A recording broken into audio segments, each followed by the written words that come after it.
Hey everyone, so I'm recording the outro, or the intro, after the actual video. So I hope you enjoyed this video. It's just a quick walkabout, really just for my own peace of mind to see what's going on in the garden right now after the last several weeks of just complete wetness. Hope you enjoy.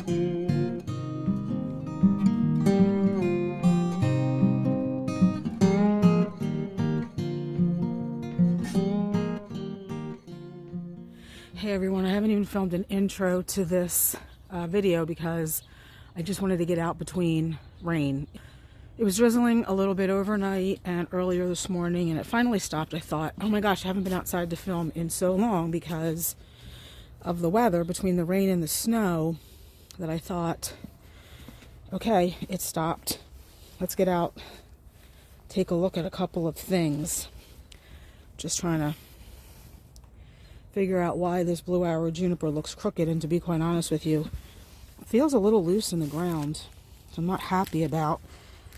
I'm just trying to step on it. I mean, it is pretty protected right there, so I'm not sure what's up with that. But anyway, you can see anything that was green is now kind of matted to the ground because we've had snow hanging around for a couple of weeks. I have to admit, I'm kind of glad it's melted, even though I really did want snow. So we haven't had any in a couple of years. Unless you're getting fresh snow all the time, it just hangs around and starts to look dirty. So I'm kind of glad that it's melting, although it is quite saturated out here. Oh, I can actually hear my boots squishing, which I don't like to do. I do not like walking on our grass like this. I don't want to leave skid marks. There's already quite a few muddy spots, but I wanted to get an update on some of the things we've planted recently. I actually just had a question from a viewer about the American pillar arborvitaes that we planted here in the spring. So I will put up a picture of what they looked like actually before we planted them. I think we planted them in April.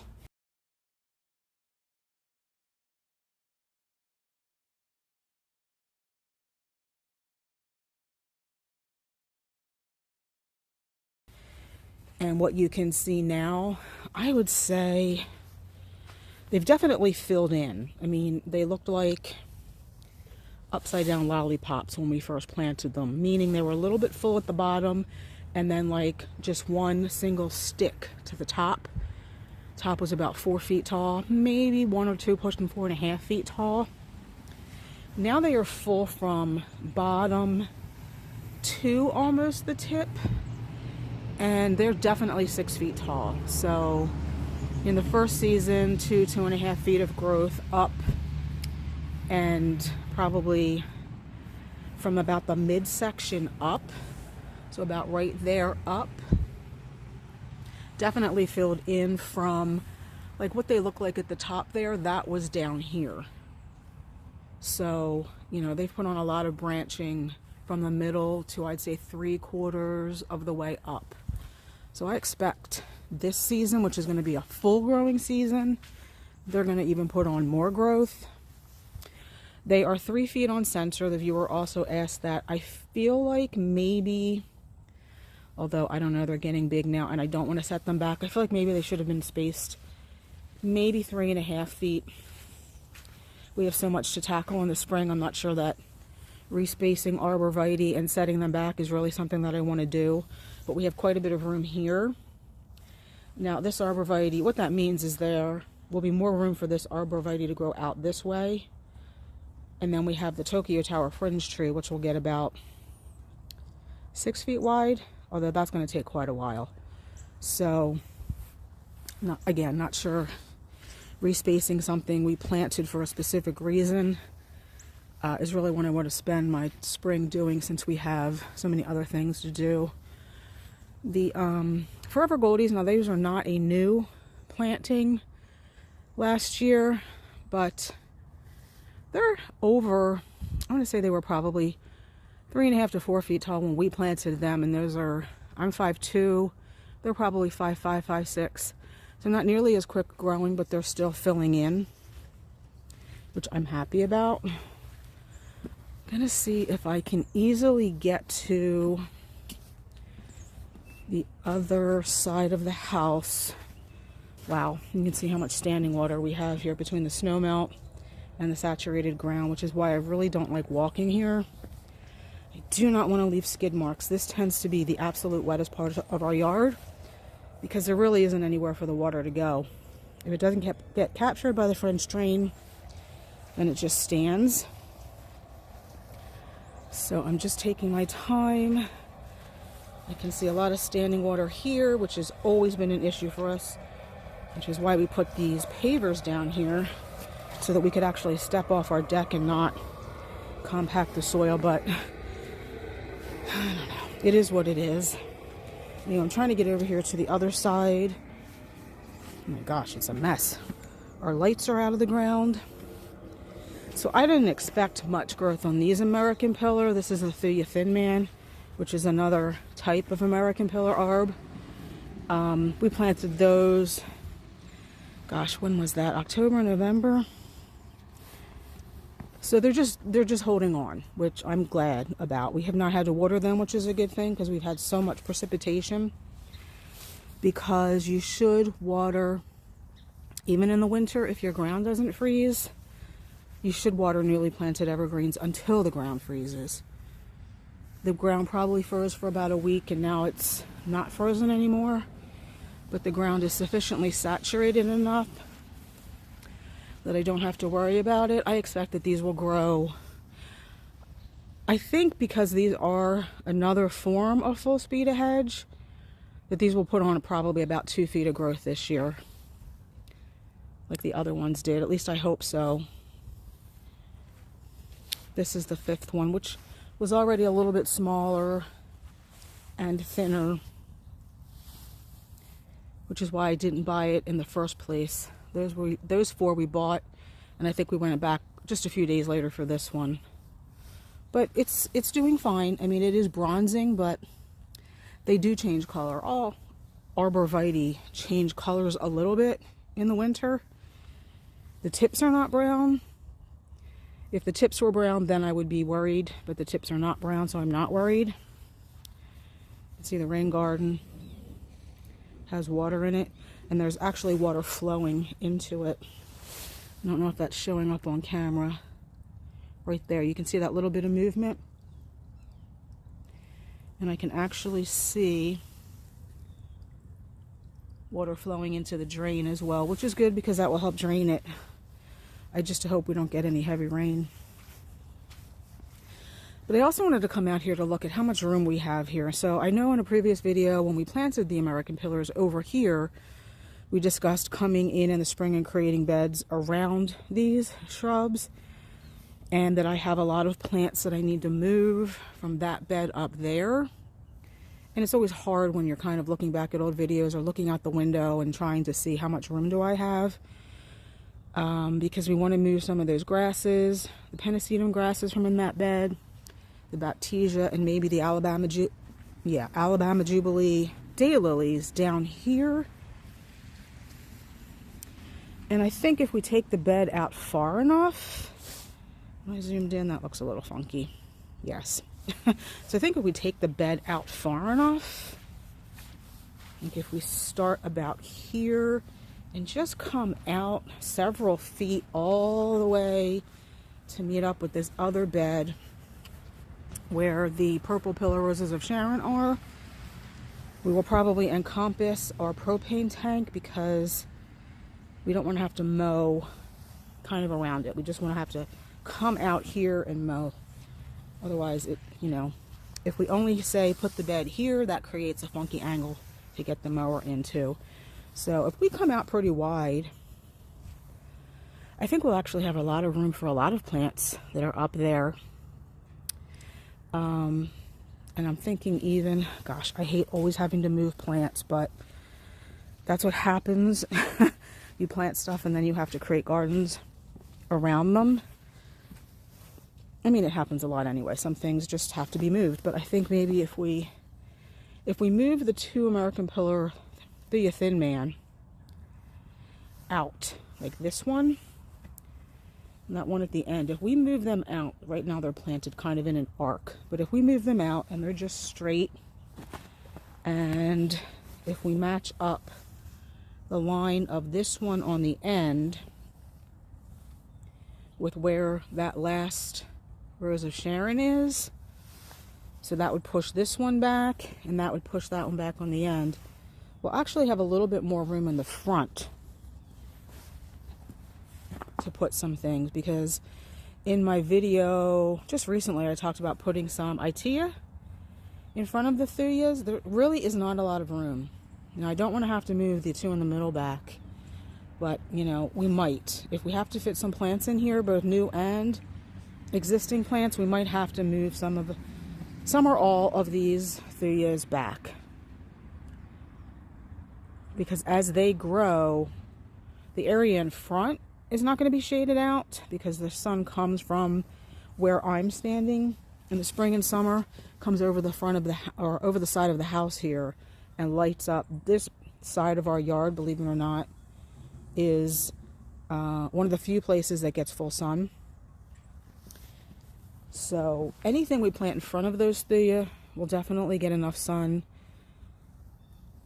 Not that I was going to plant anything behind them, but I'm just kind of talking out loud to myself here to see what we need to do to use some of our existing plants in here, like I outlined in my former video. The Donica Arbs that we planted in the spring, those are doing well too. Now they are, obviously they're bronzing a little bit. Again, that's what arborvitae does. I'm not really worried about that. I think, oh my goodness, stepped on the stepping stone and just squished. I think our Anna's Magic Balls, I don't know, they're getting to the point where I need to take the cloches off, especially that one. This one was severely damaged by deer a year or two ago, so it's really not a heck of a lot bigger than it was when we planted it in the quart-sized container. This one back here, though, that's getting a little bit bigger too. Oops. But again, not nearly as big as that other one that I just showed you. I feel like it's almost time for the cloches to come off. I just worry, will the deer get them? It's kind of tough to spray at this time of the year with windy conditions and constant rain. And I feel like nowhere in our yard is protected from the deer. So that's something I'm going to have to think about. The Castle Keep hollies are all looking great. Now this one's got a little bit of a red, two branches have red tips. I'm not sure if that's normal for these plants. They don't look like they're dying. I feel like this Firelight Tidbit that we planted is very, very loose in the ground, and I'm not sure why. The other one seems fine. Came out here a few weeks ago and put some soil I found in the garage over the root ball. It's just so, trying to step on it so that the root ball stays in the ground. The other one is fine. None of the mulch is washed away. It doesn't look crooked.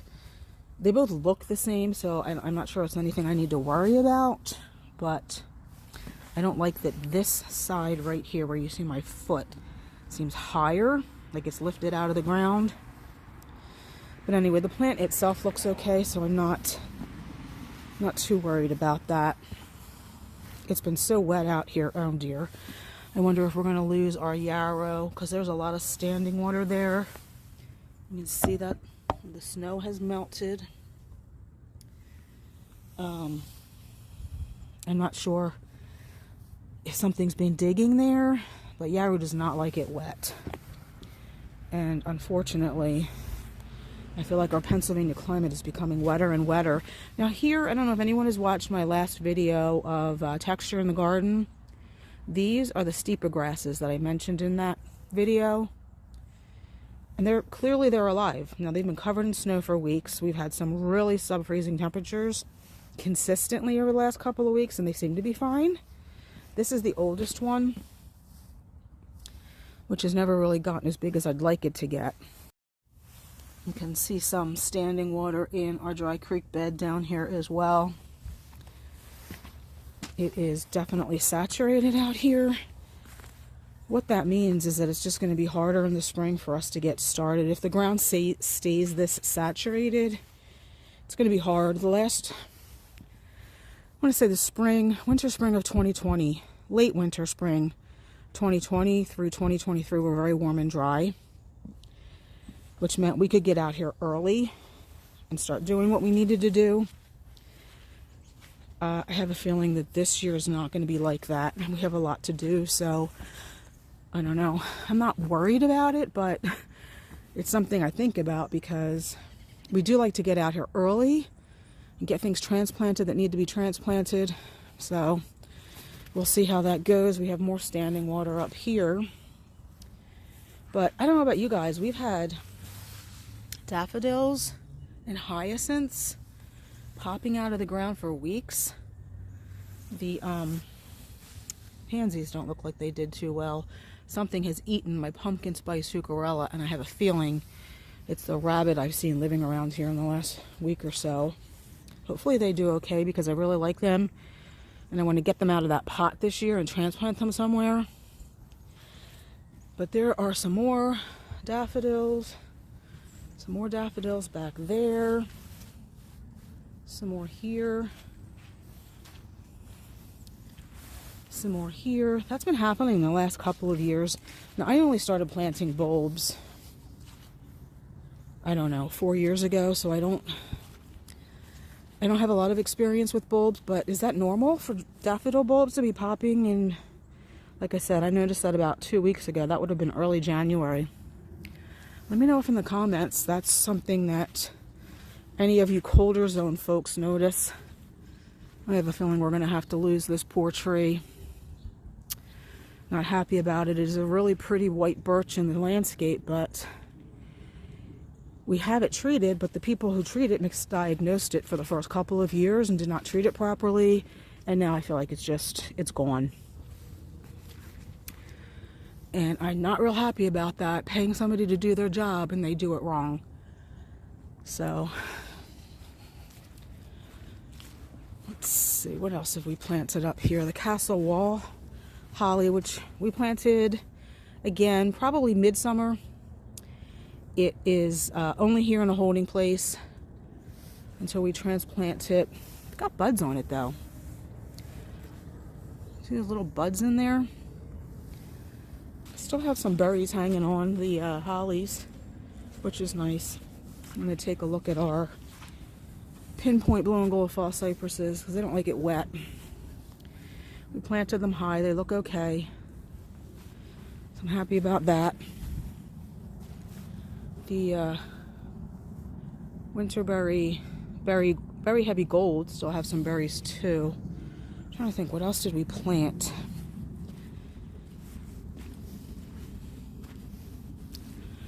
Oh gosh. Leaving footprints, skid marks. Actually, I don't like that. Let's see if we can find any evidence of the bottle gentian. I planted 2 of those in the fall. Oh yeah, there's one. And then there's one over there. Hopefully they like it wet because there's definitely standing water up here, which I expected. That's why, and there's deer marks too. Probably stepping right on the poor plants, but that's why we have button bushes planted up here and Joe Pye weed and turtle head and iris, because this part of our yard is the absolute wettest. When we have this kind of constantly saturated weather, I mean, there's standing water all through here. So everything we've put up here has to be able to deal with that kind of circumstance. Gosh, lots of deer prints. So let's see. The Blue Point junipers look good. Look a little funky, probably because they had snow on them. But they look fine. Again, we planted those high because they do not like sitting in wet soil over the winter. but they look okay. Over here, we had taken some blackberry lily berries. They kind of get berries once they're done blooming. We just stuck them in the ground. We really didn't even plant them. Kind of stuck them in the mulch. And they're actually coming up, which is nice. We did not plant these this year, but unfortunately, our sweet tea heucherella have also been eaten by whatever is up here eating plants. Not real happy about that, but the runoff has been so bad that the landscape fabric is actually showing. Guess we have a lot of fixing to do. But I'm not going to go much farther than that because I can see it's very wet over there. The green giant arbs all look to be okay. Happy about that. So I just wanted to get out here really more for myself to kind of see how things have fared in this extremely wet weather we've had recently. And the plants all look okay. I don't know so much about the grass, but I guess that's winter. Around here anyway. And yet one more thing, you can finally see the blue arrow juniper, the gray owl juniper is no longer covered in snow, and it's really pretty. I love that blue gray. And again, the Arctic sun dogwoods, you can finally, I think you can see them better now actually than when I showed them to you in the snow. Really pretty. Very foggy out today too. Anyway, so that's it. I just wanted to take a quick walk around. Hopefully we'll see you in the next one. Bye.